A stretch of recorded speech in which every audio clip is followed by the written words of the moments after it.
저는 매일 시댁 식구들을 만나요. 가서 밥도 차리고요. 그럼 개인 시간은 어딨냐고요? 그런 게 어딨어요? 없습니다. 주변 친구들을 보면 시댁을 좋아하는 친구들도 있고 기쁜 마음으로 자주 가는 친구들도 있더라고요. 심지어 시어머니께 연락도 자주 드리고 소통도 자발적으로 자주 하는 친구들요. 근데 저랑 그 친구들은 큰 차이가 있어요. 바로 그 친구들의 시댁은 강제성이 없고 저희 시댁은 강제성이 있다는 거예요. 이런 이야기를 주변 사람들에게 하면 하나같이 말하죠. 왜 거부하지 않았냐? 왜 싫다고 안 했냐라고요. 할 수가 없는 상황이었어요. 저희 남편과 저 그리고 시댁 식구들과 아주 직결된 이야기거든요. 우선 저희 남편이 시댁에서 어떤 포지션이냐면요.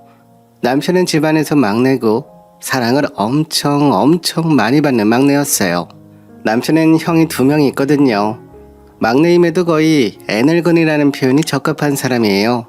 항상 조숙하고 성숙해서 부모님도 싹싹하게 잘 챙기고요. 어릴 때부터 가족들의 대소사를 다 챙기는 그런 포지션이었나 봐요. 거기다가 집안에서 제일 늦게 결혼해 그런지 시댁에 가는 걸 참 좋아했어요. 아무래도 가족과 보내는 시간이 당연하고 소중한 사람이죠. 물론 누구나 그렇겠지만 우리 남편은 남들보다 더 많이 그런 사람이었던 것 같아요. 자연스럽게 남편은 예쁨을 많이 받는 막내였던 거죠. 좋게 말하면 사랑둥이, 조금 안 좋게 말하면 마마보이죠. 그런데 왜 제가 매일 시댁에 가야 했냐고요? 단순히 남편의 소망, 시댁의 소원 같은 건 아니었어요. 제가 임신 중에도 시댁에 가야 하고 가서 밥을 먹어야 했던 이유는 남편의 참을성이 적은 성격 때문이었습니다. 저희 남편은 원래 안정적인 직장에 다니고 있었어요. 결혼할 당시에는 중소기업에 다녔고 저와 결혼하고 나서 우리나라 최고 대기업으로 이직했거든요. 그래서 이젠 됐다 싶었죠. 남편도 회사 복지나 시설, 직업에 만족했고 저도 되게 좋았죠. 결혼하고 이런 일이 발생하니까 내가 복덩이인가 보다라는 생각도 많이 들었고요. 시댁, 친정, 친구들을 포함해서 다른 사람에게 이야기하는 시간도 기다려지던 거 있죠. 근데 남편 회사에서 좀 이상한 일이 생겼던 걸까요? 어느 날부터 남편은 상사 성격이 이상하다는 둥, 고객들의 컴플레인이 너무 스트레스 받는다는 둥, 더 이상 그 대기업에 다니지 못하겠다고 난리를 피더라고요. 저는 길을 쓰고 말렸어요. 시댁 식구들도요. 어떻게 들어간 직장이고 무엇보다 대한민국 최고의 기업인데, 그리고 세상에 쉬운 직장이 어딨냐고요. 아직 직장에 다닌 지 2년도 되지 않았는데 조금 더 버텨봐야 하는 거 아닐까요?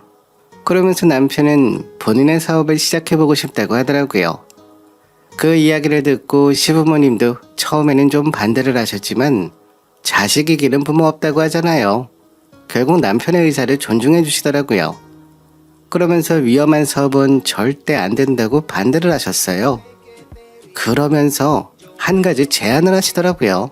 친척 어르신이 하시는 사업소 분점을 내면 어떻겠냐고요. 사업을 하고 싶어하는 남편이었지만 크게 하고 싶은 분야가 있는 것도 아니었고 시부모님들이 강력 추천하시니 남편도 좋은 선택이라고 생각했나 봐요. 그런데 직장 생활을 총 합쳐서 거의 2년 정도밖에 안 다닌 남편이다 보니 모아둔 돈도 많이 없었어요. 제철 회사를 열려면 사업 비용이 많이 필요한데 딱히 힘으로 조달하기는 객관적으로 힘든 상황이었어요. 그러던 와중에 시댁에서 사업 비용 전액을 몽땅 지원해주겠다는 말씀을 하셨어요. 잘 사는 시댁이긴 했지만 손을 벌려야겠다는 생각을 저는 못했거든요. 그런데 먼저 이렇게 제안해 주시니 처음엔 너무 감사했고 한편으로는 조금 죄송하기도 했어요. 돈을 제공해 주시는 대신 조건이 있었어요. 아주 강력한 조건인데요. 사업을 어찌 운영하고 있는지 매일 시댁에 와서 이야기를 한다는 조건이었어요. 매일 식사를 같이 하면서요. 그 당시에는 싫다고 하기도 애매하고 흔쾌히 승낙하기도 애매한 상황이었어요. 아마 지금 정도의 결혼 연차가 쌓였다면 아마 저는 못하겠다고 애초에 이야기했을 거예요. 불보듯 뻔하잖아요. 매일 가서 밥을 먹는 거면 저도 가야 할 거고 밥을 차려야 할 거고요. 그런데 그때는 그렇게 말하지 못했어요. 그 당시에 저는 지금보다 어렸고 주변에 결혼한 친구들도 많이 없었기에 저는 당연한 거다고 여기고 지냈어요. 저희 친정엄마도 항상 시댁에 잘하셨으니 결혼하면 당연한 거라고 생각했죠. 그러다 임신까지 하면서 점점 몸도 무거워지고 하다 보니 불편한 점이 많이 보였어요. 저도 저 나름대로 스케줄도 있고 약속도 잡아야 하잖아요. 그런데 신체와 정신은 꼼짝없이 매일매일 시댁에 묶여 있는 거죠. 안 되겠다 싶어서 하루는 남편에게 참다 말을 꺼냈어요. 여보, 나 요즘 많이 힘들어. 임신해서 내 몸이 내 몸이 아니야. 그리고 지금 나 임신한 거 다 아시면서 어머님도 그렇고 계속 밥 차리러 오라는 거 좀 너무한 거 아니야? 왜 배려를 안 해주시는지 모르겠어. 나 너무 힘들다고. 그래도 할 도리는 해야 되지 않겠어? 엄마 덕분에 사업도 시작하게 됐잖아. 엄마 도움 없었으면 빚지고 했을 거야. 제철 사업도 사실 엄마가 소개해 주신 거랑 마찬가지잖아. 조금만 참아봐. 밥 먹으러 2-3시간 정도 가 있는 건 괜찮지 않을까? 아이에게도 도란도란 가족 모습 보여주면 훨씬 태교에도 좋을 거야. 그게 아니지. 사실상 직접적으로 도움받은 건 당신이잖아. 당신이랑 나랑 분리해서 이야기하고 싶진 않았는데 사실 당신이 잘 다니던 직장 관두고 새로 시작한 거잖아. 그리고 음식 차리고 설거지하고 일하는 건 막상 나고 당신은 시댁 가면 매번 쉬고 있잖아. 그럼 도와주기라도 하던가. 그리고 아기들도 엄마가 정신적으로 신체적으로 편한 걸 더 원하지. 이런 걸 원하지 않아. 좋은 말로 포장하려 하지 마. 내가 나 좋다고 사업한 거야. 우리 좀 더 미래에 안정되게 살아보려고 시작한 거잖아.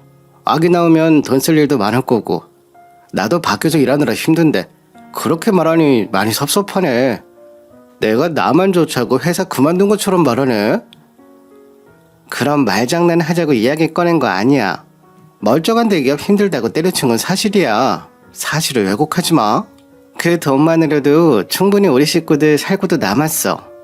여보, 나 더 이상 시댁 못 가겠어. 그걸로 시어머니가 트집 잡으시면 그냥 사업 접어. 나도 할 만큼 했어. 곧 명절인데 또 나만 부릴 거 아니야. 큰형님 둘째 형님은 평일에는 눈코빼기도 안 비치고 왜 나만 이렇게 매일 고생하냐고. 나 이렇게는 못 살겠어. 알았어. 알았다고. 엄마한테 좀 잘 얘기해볼게. 그럼 되잖아. 그래도 아예 안 가겠다는 이야기는 하지 마. 나 사업해야 돼. 알잖아 우리 사정. 엄마가 당신이 막내라 이것저것 알려주고 싶어 해서 당신 많이 시키는 걸 거야. 이번에 형수들 명절 때 오면 당신만 힘들게 하지 말라고 할게. 중간에서 말 잘해. 괜히 내 이미지 이상하게 만들지 말고. 당신이 옆에서 봤을 때 어머님이 나에게만 좀 너무하게 행동하시는 것 같다는 느낌으로 이야기하라고. 나 절대 곤란하게 만들지 마. 그러면 나 평일에 더더욱 민망해서 가기 싫어. 알았어. 안 그런다고. 닭달 그만해. 나도 내 나름대로는 많이 힘드니까. 그렇게 흐지부지 시간이 흘러 아니나 다를까 이번에도 추석이 다가와 버렸어요. 결혼 초에는 형님, 둘째 형님 만나 이런저런 얘기 나누고 가족들을 볼 생각에 나름 기다려지는 명절이었는데요. 매일매일 시댁에 가다 보니 이제는 돌아오지 않았으면 하는 명절이 되어버렸네요. 일이 더 많잖아요. 이번 명절에는 생각보다 더 많은 식구들이 놀러 왔어요. 외국에 살던 친척들, 지방 사는 친척들 등 왜 이렇게들 많이 오셨는지 그분들 밥 차리고 제사 음식 만들고 하다 보니 시댁 음식이 눈에 띄게 많이 떨어졌어요. 그 많은 음식들 누가 다 차렸냐고요? 바로 저요. 남편이 얼마 전에 시어머니께 말씀해드려서인지 시어머니가 나름대로 며느리 3명 역할 분담을 공정하게 해주셨어요. 그런데요, 일이라는 게 처음 예상한 것처럼 되진 않더라고요. 명절이라 빨리빨리 음식을 하고 손님 맞이하고 해야 하다 보니 빨리 끝난 사람이 다른 사람을 아무래도 좀 도와야 하잖아요. 형님들도 일을 안 하신 건 아니지만 제가 스스로 객관적으로 봐도 제가 일을 가장 빠르고 정확하게 잘해요. 그래서 제가 또 무리했죠. 형님은 설거지도 느릿느릿, 전부 치는 것도 느릿느릿, 이러다가 명절 끝나겠더라고요. 일을 못하는 척할까도 생각해봤지만 질질 끌어서 뭐해요. 그리고 그때는 그렇게 생각했어요. 내가 일을 잘하는데 내가 잘났으니 그냥 하자 이렇게요. 패기 넘치는 어린 시절이었죠. 그런데 달라진 부분이 있긴 했어요. 바로 칭찬이요. 저는 5일 가던 거를 아예 없애거나 최소한 2일 정도로 줄이라고 하실 줄 알았는데 그런 건커녕 저에게 일 잘한다고 음식 맛있다고 같이 먹으니 너무 행복하다고 정말 칭찬을 마르고 닳도록 하시더라고요. 지금 와서 보니 칭찬과 친절함을 가정해서 저를 계속 시댁에 올 수밖에 없도록 만드신 게 아닐까 싶네요. 그렇게 명절 지낸 지 얼마나 지났다고 시어머님이 또다시 며느리 셋을 부르시더라고요. 어느 날 집에서 쉬고 있는데 갑자기 전화가 왔어요. 얘 막내야, 몸조리 잘하고 있니? 다름이 아니라 내가 급하게 할 이야기가 있으니 오늘 저녁에 우리 집으로 와라. 첫째, 둘째도 다 오기로 했으니까 늦지 않고 와야 된다. 남편은 같이 안 와도 되고 여자들끼리 할 이야기가 있으니 오도록 해. 굳이 신경 안 쓰게 우리 아들에게는 말하지 말고. 저는 무슨 말인지 어리둥절했어요. 급한 일인가 싶어 걱정되기도 했고 또 한편으로는 남편 부르지 말라고 한 거 보니 그리 급한 일도 아닌 것 같았고요. 내 배가 불러오는 거 뻔히 알면서 별일 아니면 이번만이라도 빼주면 안 되는 건가 이런저런 생각을 하다 보니 벌써 뉘엿뉘엿 저녁이 되었습니다. 몸이 안 좋아지면 임신 핑계로 안 갈까도 했는데 생각보다 또 눈치가 보이더라고요. 그렇게 옷을 주섬주섬 입고 화장도 하고 머리도 하고 일단 시댁으로 출발했습니다. 어머니, 저 왔어요. 형님들도 벌써 와 계셨네요. 무슨 일이에요 갑자기? 저 급하게 왔어요. 남편들 몰래 뭐 급한 일이라도 있으신 거예요? 그래, 얼른 앉아봐라. 내가 급히 할 이야기가 있어. 여기 다들 순서대로 앉아. 큰아가, 둘째아가, 그리고 막내 순으로. 네 어머니, 동서, 어서 여기 와서 앉아. 우리 오래 기다렸어. 그러더니 어머님이 네모 반듯한 통을 잔뜩 들고 오시는데 같은 모양의 같은 크기의 통이었어요. 보통 일반 가정집 냉장고에 가끔씩 있는 큰 통들 있죠? 그런 통이었어요. 근데 이 통들은 일반 통들과 좀 차이가 있었죠. 뭐가 달랐냐고요? 어머니, 이게 갑자기 뭐예요? 갑자기 이 통을 왜 꺼내시는 거예요? 들어보니 굉장히 무거운데? 이 통을 어디에 쓰시려고요? 생각해봐라 얘들아. 내가 이걸 왜 준비했겠니? 겨울이 시작되려고 하는 이 계절에 이 통이 뭘지 감이 안 잡혀. 근데 위에 숫자가 써있네요. 1, 2, 3, 이 숫자는 뭐예요? 뭐지 이건? 첫째는 1번, 둘째는 2번, 막내는 3번이다. 공평하게 번호 분배했어. 다들 이거 들고 가봐. 들고 가면 말해주마. 저는 저 때만 해도 전혀 예상이 되지 않았어요. 아예 모르겠던데요. 근데 형님들의 얼굴을 살펴보니 형님들도 아리송한 표정이셨어요. 아무도 모르는 분위기였습니다. 저희 표정을 보시던 시어머님이 씩 웃으시더라고요. 그러면서 하시는 말이 우리 이번 명절에 친척들이 많이 왔었잖아. 그래서 집에 음식이 뚝 떨어졌다. 특히나 김치가 하나도 없어. 그래서 내가 이 통들을 준비했다. 아들들, 아니 우리 가족들 전부 김치를 좋아하는데 집에 김치가 없어서 되겠니? 사던지 담그던지 알아서도 양껏 채워와라. 양심껏이라고 했다. 근데 나는 직접 담근 김치가 맛있더라. 어쨌든 채워와. 아니 어머니, 이 큰 통을 어떻게 다 채워요? 안 그래도 몸이 안 좋은데요. 저 그냥 다 같이 사면 안 될까요? 이게 무슨... 제 말에는 듣는 척도 안 하시고 동문서답으로 대답하더라고요.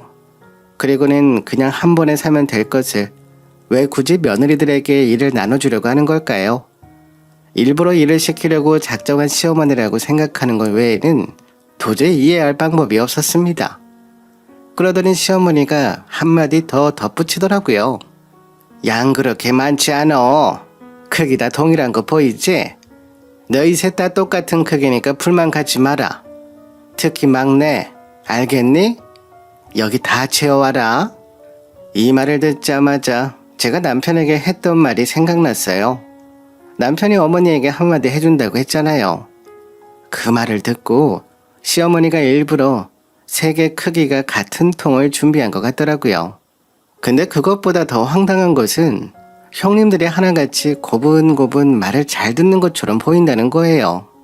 어머니, 이런 통은 또 언제 준비하셨어요? 그냥 키로수 말씀하시면 알아서 잘 준비해 올 텐데 굳이 번거로우시게 이런 통까지 준비하시고 철저하세요. 그러게요. 안 그래도 우리 김치 필요했는데 겸사겸사 담그면 되겠네요. 시어머니가 이런 일을 시킨 것도 처음이고 제가 남편에게 불만을 토로했던 것이 들킨 것도 그렇고 형님들의 반응도 그렇고요. 순간적으로 당황하고 이 상황이 되게 긴장이 되더라고요. 무슨 기분인지는 이해할 수 없었어요. 저 스스로도요. 그래서 저도 우선은 시어머니에게 알겠다고 하고 시어머니가 자리를 뜨기만을 기다렸습니다. 분명 형님들도 당황했을 것 같아서 같이 이야기하기 위해서요. 아마 형님들도 어머니 계신 앞에서만 그냥 알겠다고 하신 거겠죠. 그렇게 큰 통을 각자 채우라고 하시는데 반길 며느리들이 어디 있겠어요. 그런데 형님들의 입장은 저와 매우 달랐습니다. 형님들, 이거 김치 어떻게 하실 거예요? 너무 당황스럽지 않아요? 저는 너무 당황스럽고 심장이 쿵쾅쿵쾅 뛰네요. 이런 경험이 처음이라. 제 말에 아무도 대답을 안 하시더라고요. 왜 그랬을까 생각해보면 우선 제가 먼저 큰형님, 둘째 형님에 대한 배경 지식을 조금 소개해드릴게요. 우선 첫째 형님은 시댁이랑 되게 멀리 살아요. 그래서 시댁에 올 일이 저보다 현저히 적죠. 그래서 사실상 이번 이외에는 한동안 할 일이 잘 없을 거예요. 그리고 서울에 일 보러 혹은 놀러 올 때마다 갈 곳이 없어서 숙박비도 줄일 겸 겸사겸사 시어머니 집에 얹혀 살아야 해서 시어머니에게 잘 보이는 것이 유리한 상황이었어요. 그리고 둘째 형님은 종교적인 이유로 시댁 일에 공식적으로 잘 참여하지 않을 뿐더러 기본적으로 시어머니를 조금 좋아하는 측면이 있었어요. 종교적 이유 등으로 시아버지가 둘째 며느리 결혼에 크게 반대하고 안 좋아하셨다고 하거든요. 그때마다 시어머니는 나름대로 감싸주는 역할을 하셨습니다. 그래서 상대적으로 시부모님들을 비교하게 되다 보니 시어머니를 은근 좋아하게 되는 측면이 있는 것 같아요. 그날도 형님들은 저를 보고 뭐가 문제냐는 눈빛으로 저를 쳐다보고 계신 것 같았습니다. 저는 아무 말도 할 수 없었죠. 그래서 그냥 저는 집에 돌아왔습니다. 남편에게라도 하소연하고 이야기하려고요. 근데 우리 남편은 뭐라고 한 줄 아시나요? 김장은 내가 어릴 때부터 엄마 할 때 옆에서 종종 해봤는데 어렵지 않아. 쉬운 편에 속하니까 금방 할 거야.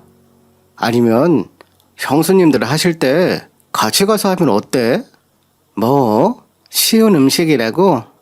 김장이 얼마나 어렵고 손이 많이 가는 건데 그런 이야기를 왜 해? 그리고 형님들이랑 같이 하라니 그것도 해결책이라고.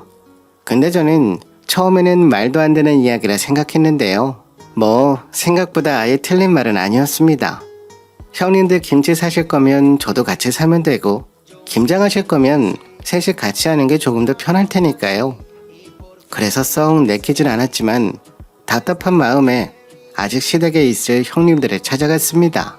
아무래도 제가 임신 때문에 힘든 걸 아실 테니 조금은 여자 입장에서 이해를 해주시지 않을까 생각했고요. 그런데요, 시댁 주방에 두 분이 계시더라고요. 뭐라 소근소근 대시는데 의도한 건 아니었지만 큰형님과 작은형님 둘이 대화하는 내용을 엿듣게 됐습니다. 우리 시어머니 진짜 영리하신 것 같다니깐. 막내 동서가 아직 어머님 성격을 잘 모르네. 저렇게 대들면 어머님은 더 한다니깐. 형님, 김장통은 차에 실어뒀어요. 집에 가지고 가야 될지 모르겠네요. 그냥 창고에 두고 갈까요? 저는 이게 무슨 말인지 조금 더 들어보기로 했어요. 너무너무 황당했거든요. 일단